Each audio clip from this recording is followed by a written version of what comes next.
The lease agreement glows on my screen, numbers I once dreamed about in the break room of a gas station. My design studio, 3 employees, a corner office in Portland, and a client list that makes people raise their eyebrows when I hand them my card. I'm halfway through annotating a rebrand proposal for a hotel chain when my phone buzzes. My brother's name? I stare at it the way you stare at a spider on the ceiling, not moving, trying to figure out what it's going to do next. He hasn't called in 9 years. 9 years? 4 months, and some days I stopped counting. I let it go to voicemail. I don't listen to the voicemail. I go back to my proposal, but the numbers on the screen have stopped making sense. I was 22 when I left. Not left, was pushed. There's a difference. Even if my family spent years pretending there wasn't. I've been working at my uncle's construction company since I was 19, right out of community college. Nothing glamorous. I handled invoices, vendor contracts, scheduling. But I was good at it, and I knew it, and maybe that was the problem. When I suggested we redesign the company's branding, new logo, new website, updated proposal templates, my uncle actually liked the idea. He gave me the project. Told me to run with it. My brother had been with the company longer. He'd expected that assignment. What happened next took me years to understand fully. And even now there are pieces I have to hold at arm's length, or they'll make me too angry to function. My brother started small. A missing invoice here. A scheduling error there. Small enough that each thing on its own looked like my mistake. Then came the day my uncle pulled me into his office and slid a printed email across the desk. An email from my account to a competitor apparently shopping our client list. I'd never sent it. I said that, clearly, calmly. I've never sent that email. My uncle looked at me the way you look at someone you've already decided is lying. My brother sat in the corner of that office, arms crossed, expression carefully arranged into something that was almost, but not quite, sympathy. They let me go that afternoon, effective immediately. My uncle said he was doing me a favor by not involving lawyers. My brother walked me to my car, patted my shoulder, said, "I'm sorry it worked out this way." I drove to my apartment and sat in the parking lot for 45 minutes before I could make my hands stop shaking. The only person who called me that night was my aunt, my mother's older sister, who lived 2 states away and had always moved at her own frequency, slightly outside the family's orbit. She didn't ask me if I'd done it. She just said, "Do you have enough to get through the next few weeks?" I told her I had savings. Enough for 2 months, maybe 3 if I was careful. "Then use the time," she said. "Do the thing you've been talking about." The thing I'd been talking about was a design portfolio I'd been building on nights and weekends for 2 years. Logos, brand identity mock-ups, a few spec projects I'd done for free for friends with small businesses. I'd told her about it once, over the phone, the way you confess something you're half embarrassed by, she remembered. I don't know why that wrecked me more than anything else, that she'd held on to that detail. I said, okay, and I meant it. Month 1, I sent 42 cold emails, 6 responded. 2 turned into actual projects. A wedding photographer who needed a full brand refresh, and a small bakery that wanted packaging redesign. The bakery paid $300. The photographer paid $450. I took both. I made a spreadsheet. Income on one side, expenses on the other. I moved my subscriptions to the cheapest tiers. I ate a lot of rice and rotisserie chicken. I did not let myself look at the family group chat, which was still going, and in which my name had apparently been discussed in ways I only learned about later. Month 3, I got my first referral client, a restaurant that had seen the bakery's packaging and wanted something similar. They paid $1,200. I printed the invoice confirmation and taped it inside my notebook, next to a quote I'd written to myself on the first day: "You already know how to work. Now learn how to direct it." Month 7, I landed a tech startup. Their seed round had just closed and they needed everything: logo, brand guidelines, pitch deck templates, social assets. It was the largest project I'd managed alone. I stayed up until 2 in the morning for 3 weeks. I delivered on time. They referred me to 2 other companies. I didn't think about my brother much during those years. I thought about my uncle sometimes. Usually when I was signing a contract that exceeded his annual salary, which I know is not a generous thought. But grief and resentment are not always generous. I thought about my parents, who had stayed quiet during all of it. Who had called once, about 6 months after I left, to say that they hoped I was doing okay and that they thought it was best if I gave everyone some space. I gave them 9 years of space. By year 4, I had 2 junior designers working for me out of a shared workspace. By year 6, I had moved into my own studio. By year 8, I was being asked to speak at design conferences. I said yes to one and panicked backstage, then walked out and delivered the best presentation of my life because I had nothing left to lose and everything to prove. A journalist from a design publication did a profile on my studio. The headline called me self-made. I thought about the spreadsheet with the rice and the rotisserie chicken and decided that was accurate enough. My aunt sent me flowers the day the article came out. The second call from my brother came 3 days after the first. I was at my studio when my phone buzzed again. I looked at it, set it down, looked at it again, picked it up on the last ring before voicemail. "I wasn't sure you'd answer," he said. I almost didn't. Silence on his end. "Then, you look successful." The article. "Did you read it? Mom showed it to me." I waited. "I've learned that waiting is its own kind of power."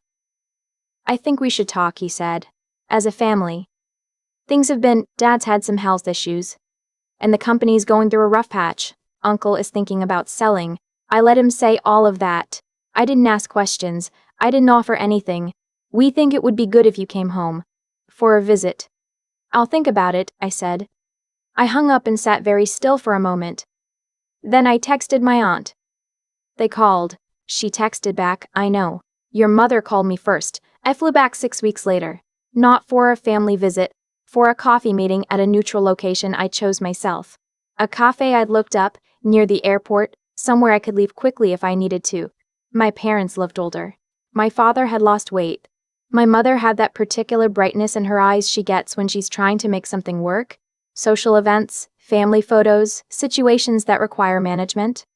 My brother sat next to them. He'd gained some weight, or maybe he'd just become more settled into himself. He looked at me with an expression I can only describe as rehearsed warmth. "It's so good to see you," my mother said. "You look wonderful." "Thank you." My father cleared his throat. "We're proud of what you've built. Truly." I ordered coffee. I waited. It came out over the next 20 minutes. The company had lost 2 major clients. My uncle's health wasn't great. My brother had been managing operations, but there was talk of bringing in outside investors, and the family wanted to keep it in-house if possible. They'd been thinking, and here my mother reached across the table and covered my hand with hers, that maybe I could come back in some capacity. Help stabilize things.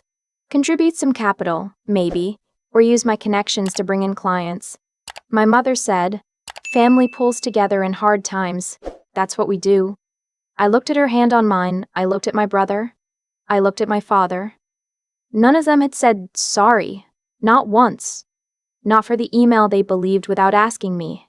Not for the 9 years of silence. Not for the afternoon I drove home with my hands shaking and the sound of my brother's voice, "I'm sorry it worked out this way," looping in my head for months afterward. "I have one question," I said. My mother's hand tensed slightly on mine.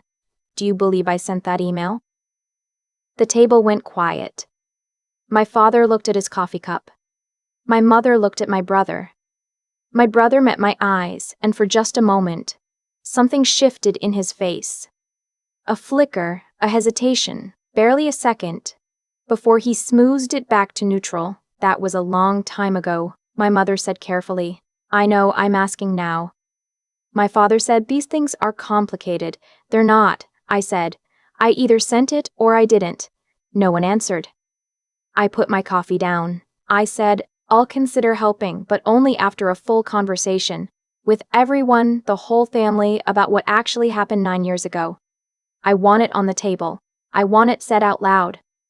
And I want my brother to tell the truth."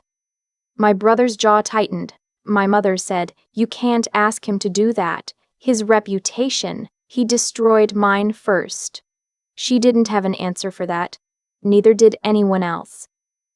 I flew home that night. 2 days later, my brother texted me. A long message.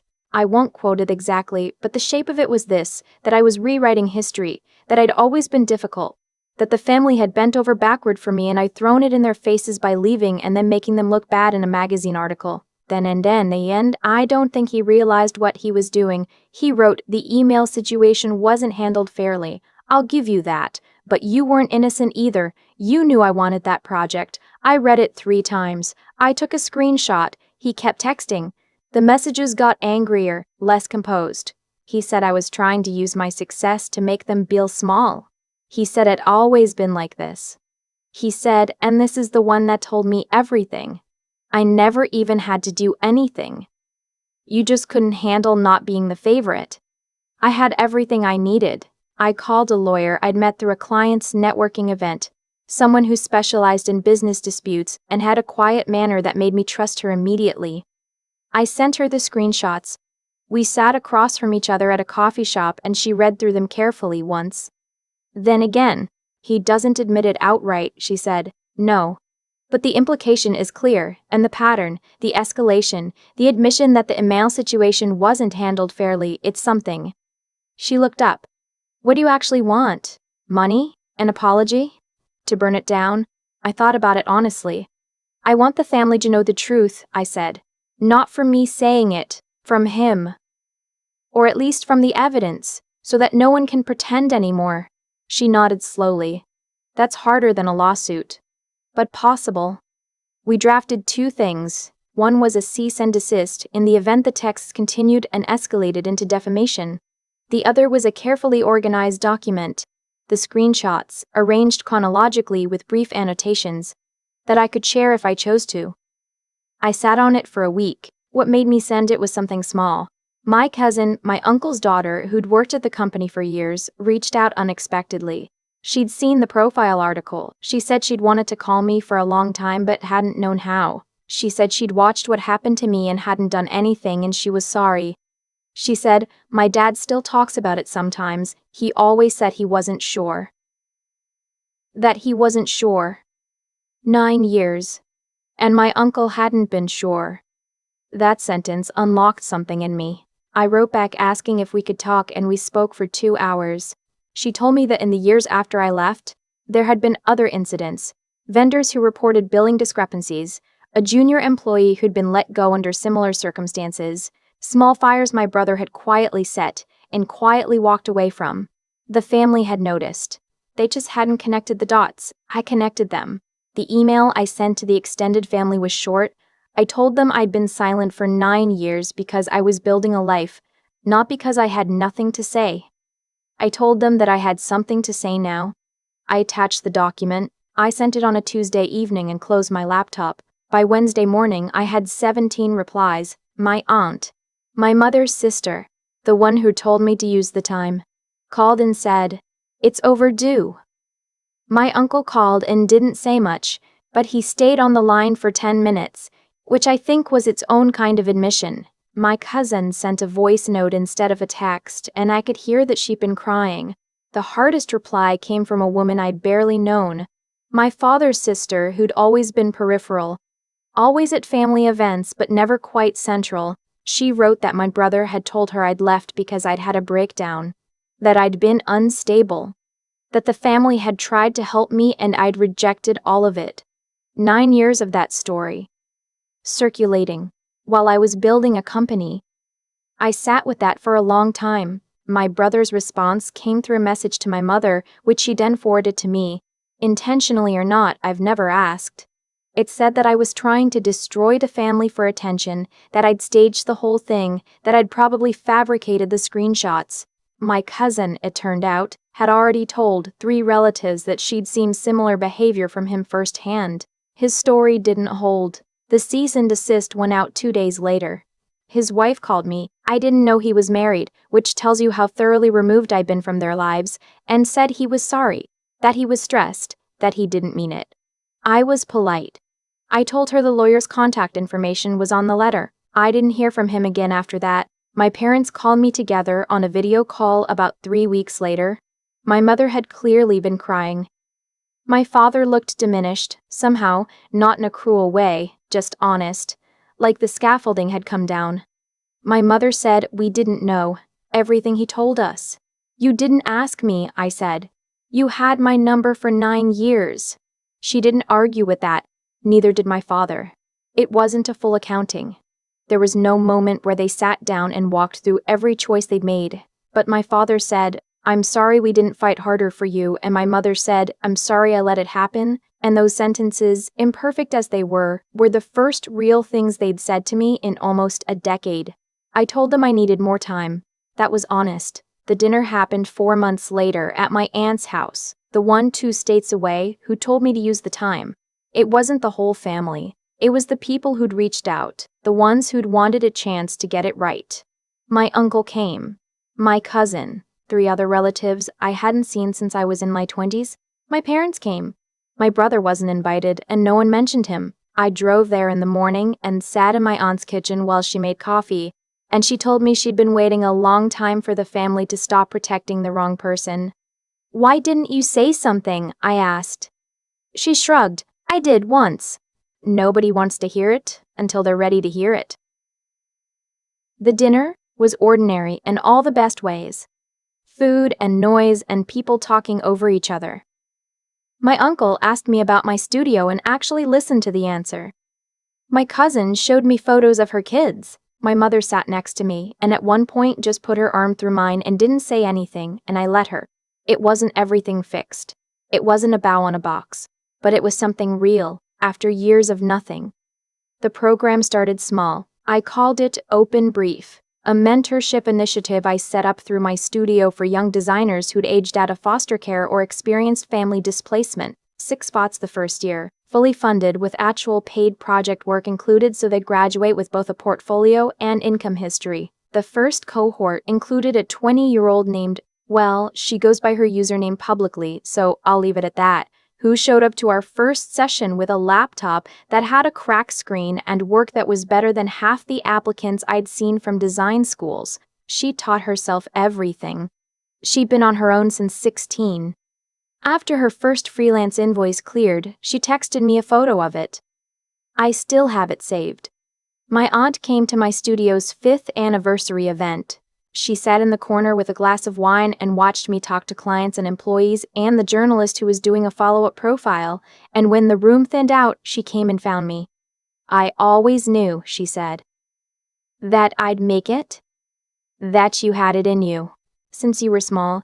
She tilted her glass at me. "They didn't take that. They just made you prove it to yourself earlier than most people have to." I thought about the spreadsheet, the 42 cold emails, the rice and the rotisserie chicken, the lease agreement glowing on my screen while my brother's name buzzed on my phone. "I think I needed to prove it to myself," I said. She smiled. "I know, that's why I told you to use the time. I'm not in regular contact with my parents. We talk a few times a year, calls that are careful and sometimes warm and occasionally awkward, which feels about right for where we are. My father's health has been up and down. I send things sometimes, they respond.